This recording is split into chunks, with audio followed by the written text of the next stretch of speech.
ইন্দোনেশিয়ার জাকার্তা থেকে শুরু করে মরক্কোর রাবাত পর্যন্ত 850 বছর শাসন করেছে কারা?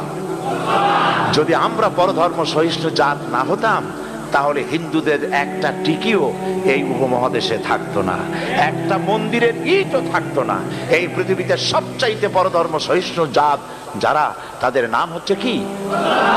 এবং বাংলাদেশ আজকে সাম্প্রদায়িকতা বলে যে বুদ্ধিজীবীর কথা আবু জাফর ভাই আপনাদের সামনে বলেছেন, বুদ্ধিজীবীদের কথা, এরা বুদ্ধিজীবীর নামের পরজীবী।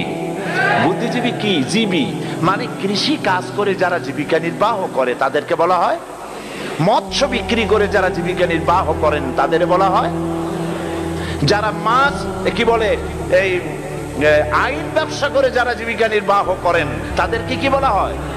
আর যারা বুদ্ধি বিক্রি করে বিবৃতি দিয়ে বিবেক বেচে জীবিকা নির্বাহ করেন ওদেরকে কি বলা হয়?